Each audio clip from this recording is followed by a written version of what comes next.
Engineering college के विद्यार्थी दोस्तों, जिस विषय पर आपसे बात करना चाहता हूं, ये विषय आपके और मेरे देश के लिए बहुत महत्वपूर्ण है। और हमारे देश में जितना महत्व इस विषय का है, उससे ज्यादा महत्व दूसरे देशों में इसका हो चुका है।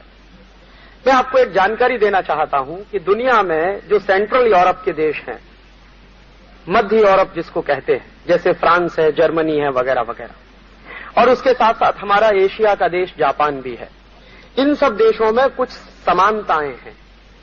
और उनकी जो समानताएं अगर आप देखें तो एक समानता इस सब देशों में नजर आती है, वो ये कि ये बहुत ज्यादा टेक्निकली एडवांस देश हैं और काफी टेक्निकली साउंड देश हैं। सेंट्रल यूरोप के और खासकर हमारे एशिया में चीन और जापान, तो ये सारे के सारे देश इतने ज्यादा अच्छे मजबूती के देश बने हैं, इसके पीछे कुछ कारण है, कुछ उनकी खासियत है। और उनकी खासियत ये है कि उन सारे देशों में राष्ट्र सम्मान और राष्ट्र प्रेम भयंकर भरा हुआ है लोगों में। जैसे जापान में एक नियम है, आप सुनेंगे तो आश्चर्य करेंगे। जापान में कोई विद्यार्थी अगर इंजीनियरिंग में पढ़ता है, मेडिकल में पढ़ता है, मैनेजमेंट की पढ़ाई करता है या कुछ भी करता है, कोई प्रोफेशनल एजुकेशन ले रहा है, तो जापान का वो विद्यार्थी अमेरिका जाने की बात करेगा अगर, या यूरोप जाने की बात करेगा, और वो कहेगा कि मुझको ज्यादा एडवांस स्टडी करनी है और ज्यादा उसमें जानकारी करनी है, तो जापान की सरकार उसके साथ एक समझौता करती है, एक एग्रीमेंट करती है। एग्रीमेंट ये होता है कि वो जापान से जाएगा जरूर, दुनिया के जिस देश में वो जाना चाहता है अपने ज्यादा अध्ययन के लिए, ज्यादा ज्ञान प्राप्त करने के लिए वो जाएगा, लेकिन उसके साथ शर्त ये होती है कि वहां से अध्ययन करने के बाद वापस लौटकर उसको जापान में सर्विस देनी ही पड़ेगी। ये नहीं हो सकता कि वो जापान से अमेरिका चला जाए और फिर जापान को भूल जाए और अमेरिका में नौकरी करते करते इतना मस्त हो जाए कि उसको याद भी न रहे कि उसका कोई देश भी है जापान। ऐसा ही फ्रांस में भी है। फ्रांस में जितने सरकार द्वारा चलाए गए इंजीनियरिंग कॉलेजेस हैं या वहां के प्रोफेशनल इंस्टीट्यूट्स हैं, वहां भी इसी तरह का नियम लागू होता है कि उनको अपनी सर्विसेज देनी ही पड़ती हैं। अमेरिका में बहुत साल तक ये नियम चलता रहा था। अभी पिछले 3-4 साल से ये नियम थोड़ा सा बदला गया है और इसको ढीला किया गया है।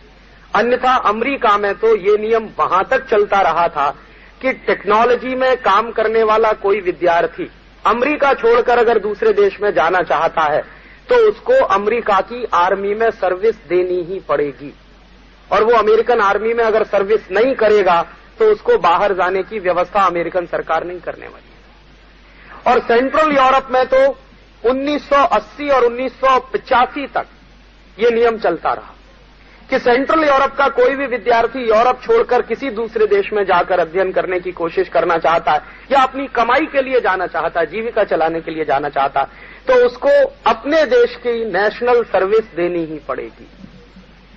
तो एक बार मैंने एक सज्जन से ऐसे ही पूछा था, एक मेरे परिचित मित्र है, फ्रांस में है, सोरबोन में, उनका नाम है जेan-मारी लापें। तो एक बार मैंने उनसे पूछा कि आपके देश में या सेंट्रल यूरोप में या ऐसे अमेरिकन ब्लॉक में और अगर कहें तो जापान और चीन में भी इस तरह के ये नियम हैं, इनके पीछे की सच्चाई क्या है, क्यों ये इस तरह के नियम बनाए गए? तो उन्होंने कहा कि राजीव, आपको मालूम नहीं है कि ये जो सेंट्रल यूरोपियन देश हैं और खासकर ये जापान है, ये सब सेकेंड वर्ल्ड वॉर में बर्बाद हो चुके हैं। और सेकेंड वर्ल्ड वॉर में इन देशों में इतनी बर्बादी आई थी कि उनके पास वो दोबारा खड़े हो पाएंगे ऐसी सोचने की क्षमता भी खत्म हो गई थी। सबसे ज्यादा बर्बाद हुआ था सेकेंड वर्ल्ड वॉर में फ्रांस, और फ्रांस के बाद सबसे ज्यादा नुकसान दूसरे किसी देश का हुआ तो वो है जापान, और तीसरे किसी देश का नुकसान हुआ तो वो था जर्मनी, और चौथे किसी देश का नुकसान हुआ तो वो था स्पेन। तो ये सारे के सारे देश, और अमेरिका का भी काफी नुकसान हुआ था। तो उनका कहना था कि ये सेकेंड वर्ल्ड वॉर की जब लड़ाई हुई थी तो इन सब देशों में इतनी बर्बादियां हुई हैं, तो ये सारे के सारे देशों ने जब अपने अपने देश को फिर से खड़ा करने का, अपने देश को रीस्ट्रक्चर करने के जो प्लान बनाए, जो योजनाएं बनाई, तो उन सारे की सारी योजनाओं में ये सबसे महत्वपूर्ण बात ये थी कि उनके देश की बुद्धि और उनके देश का इंटेलेक्ट उनके देश के काम में आता है कि नहीं आता। और उन्होंने जो गोल्डन रूल बनाया, जो वर्षों वर्षों चलता रहा पूरे यूरोप में और सेंट्रल एशिया के भी कुछ देशों में ये गोल्डन रूल चला है काफी समय तक, मलेशिया में चला, इंडोनेशिया में चला। तो वो गोल्डन रूल यही था कि हमारे पास अगर इंटेलेक्ट सरप्लस में होगा तब हम उसको बाहर भेजने की बात सोचेंगे, जब तक हमारी अपनी जरूरत का होगा तब तक उसको नेशनल सर्विसेज देनी ही पड़ेंगी। और मैं आपको एक सॉलिड एग्जाम्पल देना चाहता हूं। इस समय अमेरिकन प्रेसिडेंट है बिल क्लिंटन।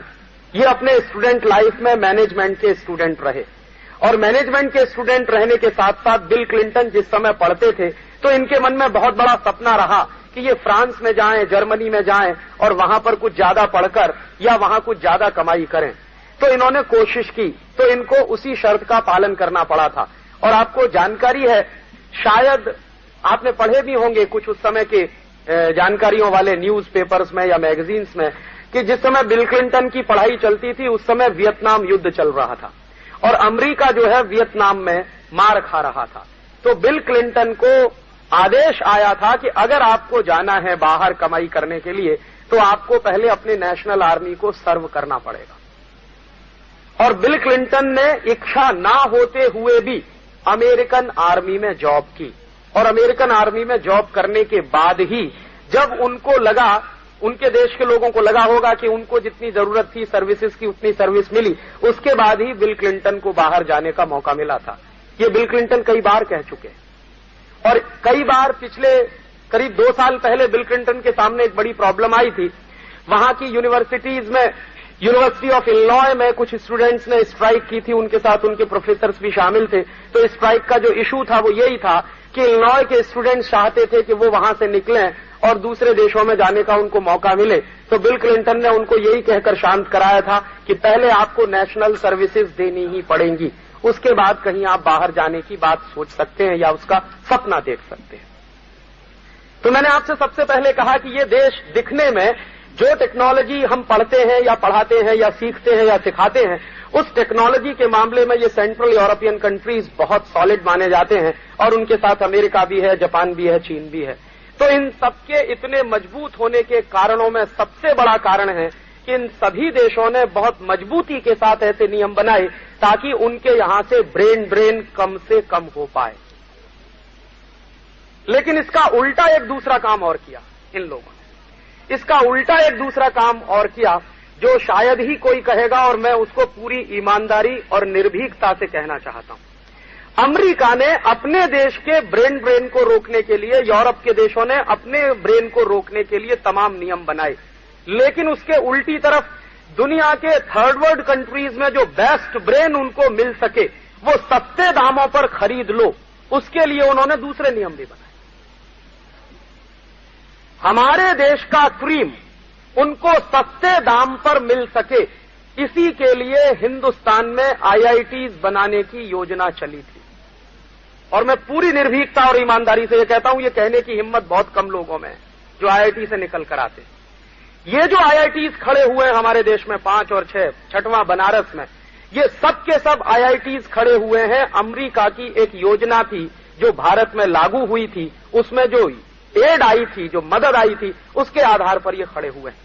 एक दिन मैंने प्रोफेसर यशपाल से ये बात कही। प्रोफेसर यशपाल इस देश के बड़े बुद्धिजीवियों में माने जाते हैं और यूनिवर्सिटी ग्रांट कमीशन के प्रेसिडेंट और चेयरमैन रह चुके हैं। एक दिन मैंने कहा, प्रोफेसर साहब, अगर अमेरिका ने ये योजना चलाई थी इस देश में आईआईटीज बनाने की, तो उसके पीछे का रहस्य क्या था? तो उन्होंने कहा, अमेरिका को बहुत सस्ते दाम पर इंजीनियर्स चाहिए। जो इंजीनियर अमेरिका तैयार करे अगर अपने देश में, और उसकी तैयारी पर जितना खर्च आए उससे 1/6 खर्च में वो इंजीनियर भारत में तैयार हो सकते हैं। जितनी पढ़ाई हम करते हैं यहां पर, बीटेक करते हैं, फिर एमटेक करते हैं और हमारे उसमें समय बर्बाद होते हैं, पैसा लगता है।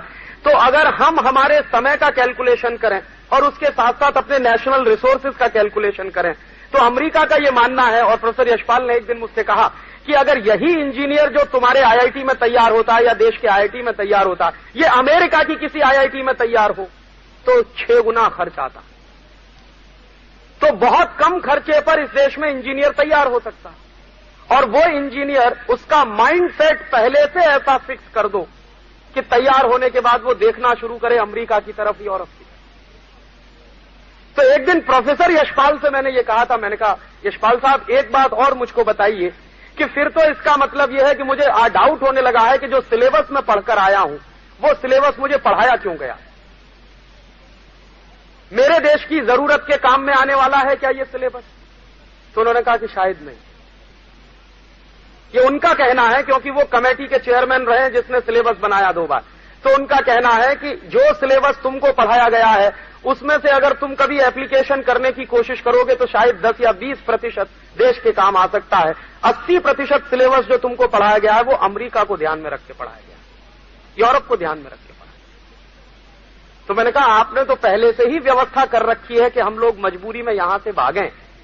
तो उन्होंने कहा कि तुम्हारे लिए व्यवस्था जो की गई है आईआईटी में पढ़ने की, तुमको मालूम है इतने सब्सिडाइज रेट पर तुम बीटेक करके निकलते हो, वहां से एमटेक करके निकलते हो, इतनी कम फीस में तुमको वहां पढ़ाई हो जाती है। तो ये आता कहां से है सब्सिडी? तो मैंने कहा कहां से आता है? कि अमेरिका से आता है।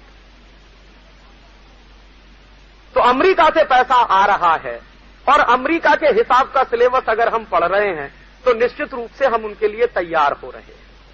और आप जानते हैं कि आईआईटी से निकलने वाले पोस्ट ग्रेजुएट तो शायद ही एक आध मिलेंगे जो देश में रुकते हैं, ग्रेजुएट रुकते नहीं इस देश में। और कैंपस इंटरव्यू अब जब से शुरू हो गए हैं तब से लाइन लगी हुई है, दनादन यहां से जा रहा है। एक दिन मैंने यशपाल साहब से पूछा कि आपने कुछ कैलकुलेशन किया है देश का क्या नुकसान हो रहा? तो उन्होंने कहा हाँ इतना तो अंदाजा लगता है मुझे। अब मैंने कहा क्या अंदाजा है आपका? तो उनका एस्टीमेट है कि हर साल हम ब्रेन ड्रेन के मार्फत 15 to 20 बिलियन डॉलर लूज कर रहे एवरी ईयर।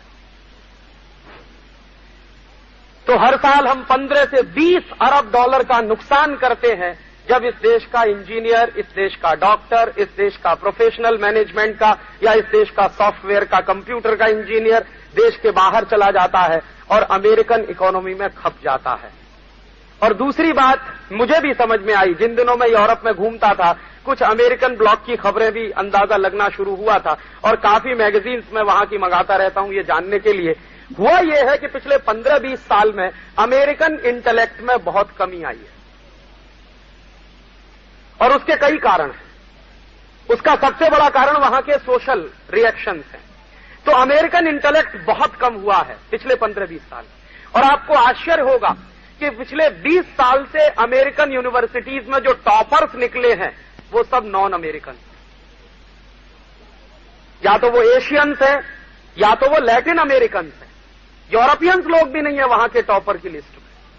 तो एशियंस लोग वहां टॉप कर रहे हैं या लैटिन अमेरिकन टॉप कर रहे हैं। और पिछले 20 साल से चूंकि अमेरिकन इंटेलेक्ट में बहुत कमी आई है और पिछले 20 साल से अमेरिका में जो टेक्नोलॉजी का काम करने वाले और टेक्नोलॉजी की पढ़ाई पढ़ने वाले स्टूडेंट्स हैं उनमें ड्रॉप आउट परसेंटेज बहुत तेजी से बढ़ गया।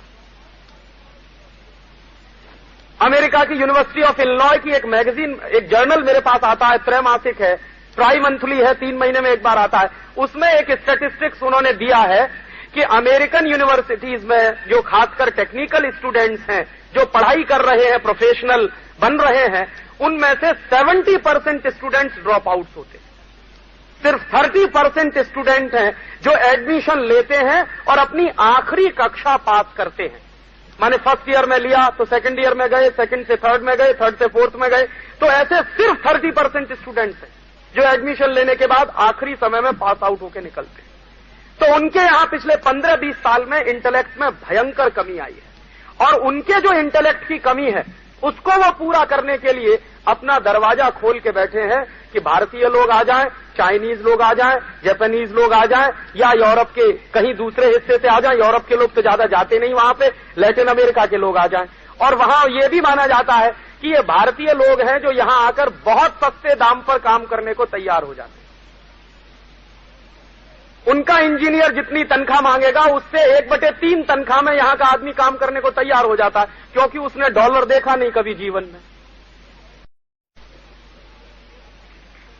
वहां पहुंचने के बाद अगर थोड़ा सा भी डॉलर का लालच मिला तो वो चालू हो जाता है उसमें। और अमेरिकन गवर्नमेंट को क्या फायदा है? तो एक दिन प्रोफेसर यशपाल ही मुझको कह रहे थे कि देखो राजीव, अमेरिकन गवर्नमेंट एक साल में जो क्रीम खींचती है एशिया से लैटिन अमेरिका के देशों से। तो अमेरिकन गवर्नमेंट जो क्रीम खींचती है एशिया और लैटिन अमेरिका से, अगर यही क्रीम अमेरिका को अपने यहां प्रोड्यूस करनी पड़े तो अमेरिकन गवर्नमेंट का कितना खर्चा होगा? तो उनका कहना है on an average American government का एक साल में 150 से 200 बिलियन डॉलर का खर्च होगा, जो उनको बहुत सस्ते दाम पर मिल जाता है।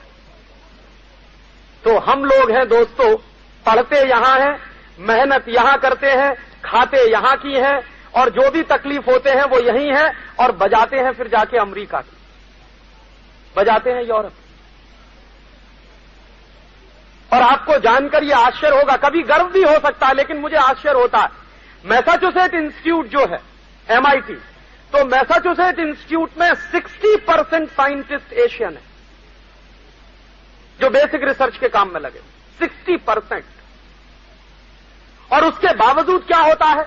उसके बावजूद यह होता है कि हम लोग बड़े फक्र से चले तो जाते हैं अमेरिका, लेकिन वहां जाने के बाद आपको मालूम नहीं कि हमेशा आपको सेकंड और थर्ड ग्रेड सिटीजन ही ट्रीट किया जाता है।